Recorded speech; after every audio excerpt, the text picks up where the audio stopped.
Hi guys, आप लोग के लिए एक बहुत ही बड़ा अपडेट है। एनटीए ने एक 6 पेज का एफएक्यूज निकाला है। इसमें सारा क्वेश्चंस आप लोग का क्लैरिफाई हो रहा है। जो आप लोग के इंप्रूवमेंट से रिलेटेड था, आप लोग के कैटेगरी सर्टिफिकेट से रिलेटेड था और जो एग्जाम सेंटर्स से रिलेटेड था, करेक्शन विंडोज से रिलेटेड था, सब कुछ इसमें क्लैरिफाई करते हैं।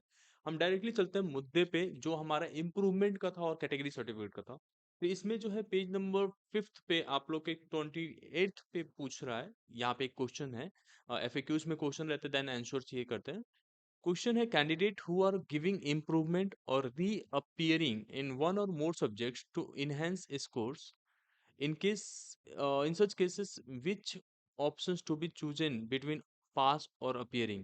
मतलब अगर जो भी students as a improvement candidate exams दे रहे हैं या आप दो तीन सब्जेक्ट्स का रीअपियर कर रहे हो, तो इस केसेस में इम्प्रूवमेंट अगर जा रहे हो स्कोर को इनहेंस करने के लिए, तो आप लोगों को क्या ऑप्शन चूज करना चाहिए। तो यहाँ पे एनटीए ने साफ क्लैरिफाई किया है कि एज अ पास फिल करना है।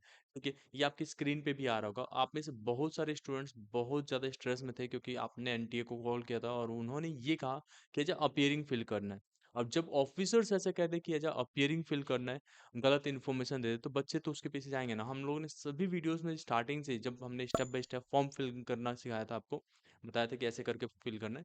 उसमें भी हमने बताया था कि अगर आपका इंप्रूवमेंट रहता है एज पास आउट ही आपको फिल करना होता है, बाकी कुछ नहीं करना है। बहुत सारे बड़े यूट्यूबर्स भी बोलती हैं आपको अपियरिंग फिल करने का। तो वेरिफिकेशन जो भी आपका इन्फॉर्मेशन का होता है वो कई जगह से करनी पड़ती है। अदरवाइज जो हम लोग साल भर से मेहनत कर रहे हैं वो बेकार हो जाएगा। यहाँ पे अगर गलती से आपने अपीयरिंग डाल दिया था, तो आपका जब करेक्शन विंडो खुलेगा तो उस समय पे आप as a pass out fill कर सकते हो।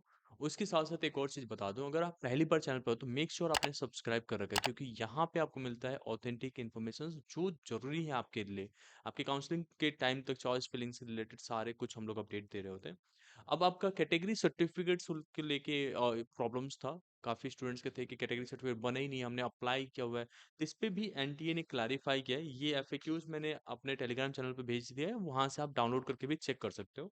इसमें साफ-साफ बताया गया है कि अगर आपका किसी भी वजह से कैटेगरी सर्टिफिकेट नहीं बन पाया था, तो आप किसी और का कैटेगरी सर्टिफिकेट नहीं लगा सकते, पेरेंट्स वगैरह का। बट आप अपना खुद का अप्लाई करा के उसके एक्नॉलेजमेंट नंबर दे सकते हो, या किस अथॉरिटी में आपने अप्लाई किया, उस अथॉरिटी का नाम, किस डेट को आपने अप्लाई किया था, वो जरूरी है।